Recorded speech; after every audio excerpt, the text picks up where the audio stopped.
외국인 고용법 하나 보겠습니다. 외국인 고용법. 죄송해요. 너무 급하죠, 그죠? 그래도 오늘 끝나야 되니까 그래도 좀 양해해 주시기 바랍니다. 자, 외국인 고용법.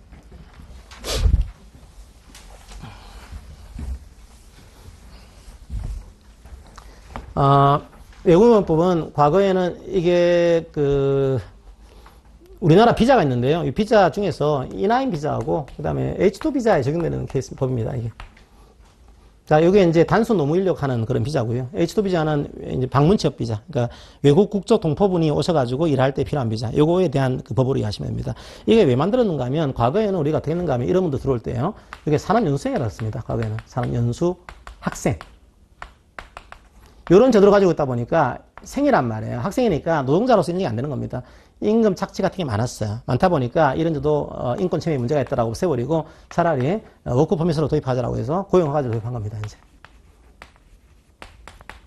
정당하게 허가받고 노동자로서 우리가 관리해주겠다, 보호해주겠다 이런 제도를 만들어낸 거죠. 그게 이제 외국인 근로자 고용법이에요.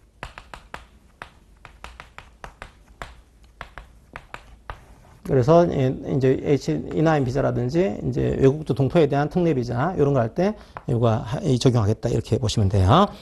그래서 이 법은 외국인 근로자를 고용했거나 고용하고는 모든 사업장에 적용하는 구조고요. 선언법은 적용하지 않습니다. 선언법은 이제 다른 특례를 두고 있으니까 이 법을 적용하지 않아요. 자, 그 다음에 또 하나 특이한 것 중에 하나가 외국인력정책위원회가 있습니다. 외국인력정책위원회, 외국인 고용에 대한 심의를 기구인데 소속이 국무총리 소속이에요. 국무총리. 그러니까 우리가 웬만하면 노동장 소속인데 이 케이스는 국무총리. 그 다음에 근로시간 문제심의위원회는 경사노위 소속이었죠. 달라요. 자, 그 다음에 외국인 근로자 고용 절차를 보겠습니다.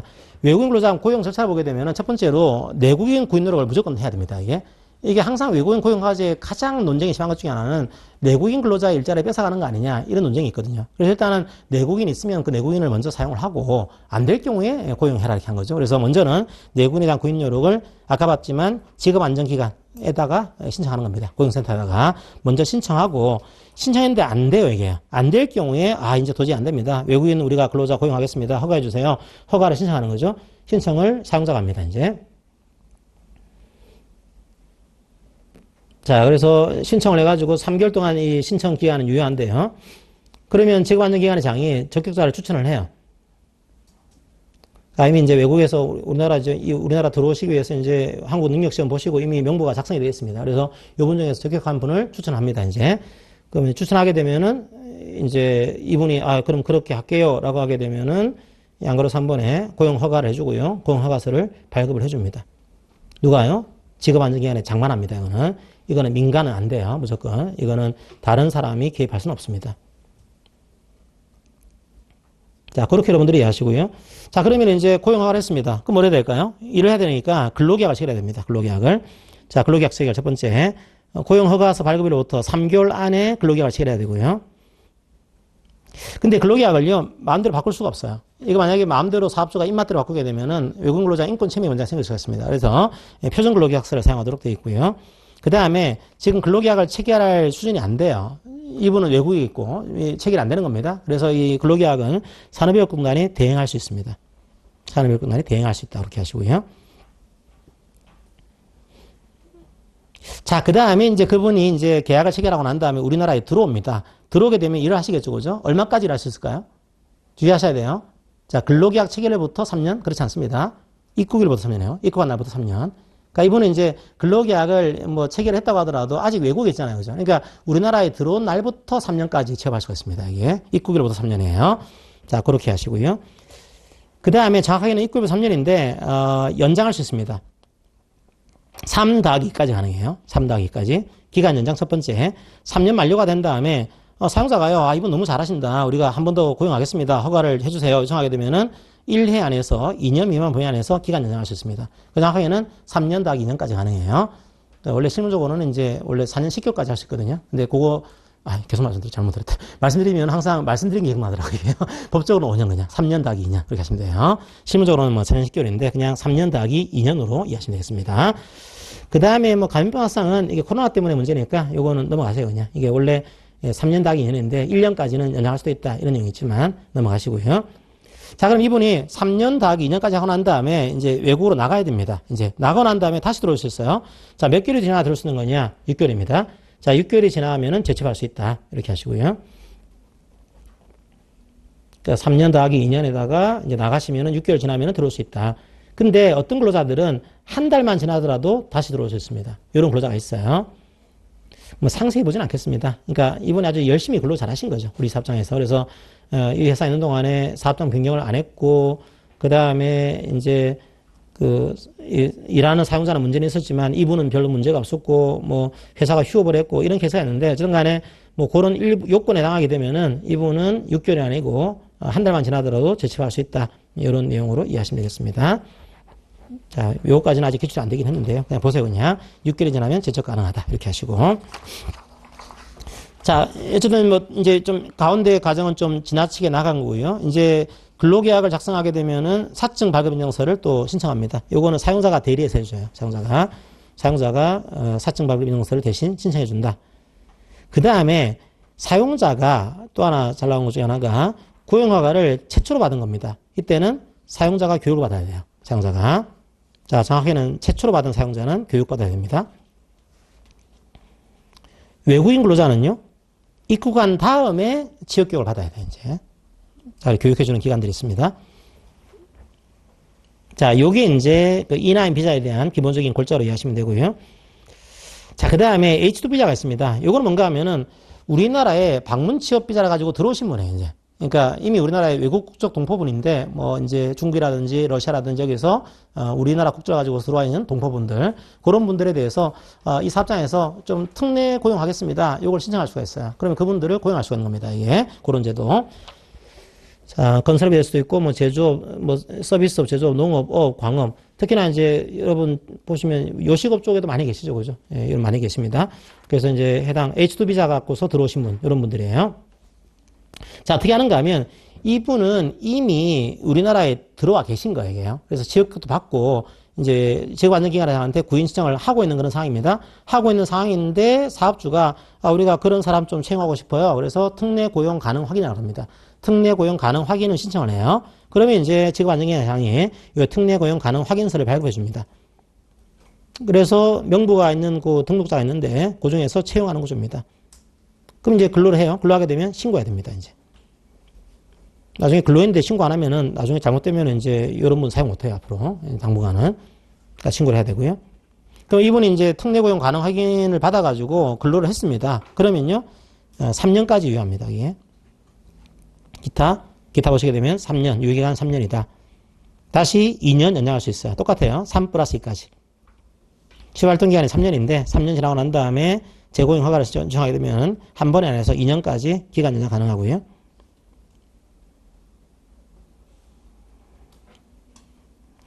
그 다음에, 예, 뭐, 넘어가도록 하겠습니다. 그 다음에 외국인근로자 고용관리를 하게 되면 외국인근로자 보호를 위해서요, 보험제도가 있어요. 그러니까 이게 사업주가 제대로 안 할 수가 있으니까 보험을 좀 가입해라. 이걸 의무화시키고 있습니다. 자, 누가 보험 가입해야 되는가 하면 두 가지가 있습니다. 사용자 가입하는 보험이 있고요. 근로자 가입하는 보험이 있어요. 사용자 가입해야 되는 보험은 출국 만기보험 신탁이 있습니다. 출국 만기보험 신탁. 자, 반대로 근로자가 가입하는 보험은 귀국비용 보험 신탁이 있습니다. 자, 이건 헷갈릴 수 있는데 그냥 느낌상 그냥 사용자는 이제 보내는 느낌이죠, 출국. 근데 근로자는 고향 가는 느낌이잖아요, 그죠? 귀국 이렇게. 그래서 사용자는 출국 보험이고 근로자는 귀국 보험이다 이렇게 하시고요. 왜 그러면 출국 보험을 가입하는 거냐? 이건 퇴직금제도 설정입니다. 이게 그러니까 원래는 퇴직금제가 되는데 이 출국 보험을 가입하게 되면은 퇴직금제도를 설정한 것으로 간주해 줍니다. 그걸 위해서 가입하는 거예요, 이게. 자, 그리고 요걸 설정하게 되면은 퇴직금제도를 설정한 것으로 간주를 해줍니다. 지급 시기는요, 14년입니다. 근데 잘 보셔야 돼요. 출국한 때부터입니다. 정확하게는. 특이하죠? 퇴직일이 아니에요. 이게요. 출국일로부터 14년 이렇게 됐습니다. 요거는 뭐 일단 나가라는 거죠, 일단. 그러니까 불법 체류하는 걸 막기 위한 그런 제도긴 한데 약간 뭐 외국인 노동자 인권 보호하는 쪽에서는 좀 인권 침해 우려가 있다 이런 얘기도 합니다. 하긴 하는데 아직까지는 그렇게 해놨어요. 출국일부터 14년에 이걸 해야 되고요. 자, 그 다음에 이제 보증보험 또 사용자 가입해야 돼요. 이건 임금체불에 대비한 겁니다. 임금체불 대비하기 위해서 보증보험에 가입해야 된다. 이렇게 만들어놨고. 그 다음에 이제 요거는 근데 임금체불에 대비한 거니까 임금채권보장법이 적용 안 되는 사업장 얘기하는 거겠죠. 이렇게 하시고요. 기국비용보험 신탁, 외국인이 이제 귀국할 때 비용 없으면 귀국 못하니까 이걸 막기 위해서 예, 기국비용보험 신탁을 외국인로자가 가입하도록 하고 있고요. 자, 상해보험 가입해야 됩니다. 외국인로자가 상해보험, 이건 외국인로자가 가입하는 거예요. 자기 스스로가 상해보험에 가입해야 될 의무를 부과합니다. 건강보험 역시 직장가입자로 가입해야 되고요. 나머지는 한번 쭉 읽어보시고 6번을 보시게 되면 여러 가지 문제가 있을 때는 3년간 외국인 근로자 고용을 제한할 수 있습니다. 자, 원래는 외국인 근로자 고용이 되게 필요한데 이런 뭐 불법적인 내용을 했다는 경우에는 3년 동안 외국인 근로자 고용 제한할 수 있고요. 나머지는 그럼 외국인 근로자 들어왔습니다. 들어오게 되면 우리나라에서 사업장을 바꿀 수 있냐, 그죠? 원래 이 사업장에 들어왔을 거 아니에요, 그죠? 근데 사업장 바꿀 수 있냐? 예, 바꿀 수 있습니다. 그래서 양가로 1번 변경 신청 사유가 있고요. 자, 근데 중요한 것 중에 하나가 양가로 4번 몇 번을 바꿀 수 있냐 이겁니다. 원래 처음 들어와서 3년까지 일할 수 있었죠. 이걸부터 그때까지는 3회까지 가능하고요. 연장할 수 있죠. 2년 이내 범위에서 그때는 2회까지. 그러니까 3 플러스 2 구조가 변경 횟수도 똑같이 가져간다. 이렇게 자 이해하시면 되겠습니다. 이것도 이제 직업선택의 자유를 침해하고 있는 거 아니냐 이런 논쟁은 지금도 있어요. 그렇게 하시고요. 복지기본법 이거 뭐 엄청 깁니다 이게. 그래서 이거는 제가 상세히 보진 않을게요. 그러니까 원래 잘 보시게 되면 이게 근로복지기본법 이렇게 됐습니다. 뭐가 아니죠? 근로자가 아니에요. 그게는요. 그러니까 왜냐하면 최근에 근로복지기본법은 이 근로자가 아니더라도 보호해주겠다는 좀 취지를 가지고 있거든요. 그래서 이게 근로자 복지기본법이 아니고 근로복지기본법 이런 식으로 만들어놨고, 이게 이제 두 가지 형태가 있어요. 이게 하나가 공공근로복지가 있고요. 국가가 하는 이제 근로복지 사업이 있고, 그 다음에 사내에서 하는 근로복지 사업이 있습니다. 사내에서 하는 근로복지 사업의 대표적인 케이스가 이제 우리 사주제도고요.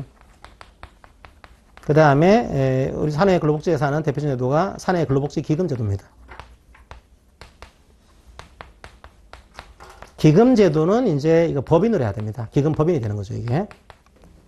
그래서 우리 사주 제도 같은 경우에는 이 법에 특별한 내용이 없으면은 이게 사단법인에 관한 규정을 준용하고요. 그 다음에 사내 근로복지 기금 법인에 대해서는 이 법에 특별한 규정이 없으면은 이게 재단법인에 관한 규정을 준용합니다. 자, 그리고 이 법에서 얘기하는 근로복지는요, 이게 근로조건이 아닙니다. 따라서 복지 포인트는 임금이 아닙니다.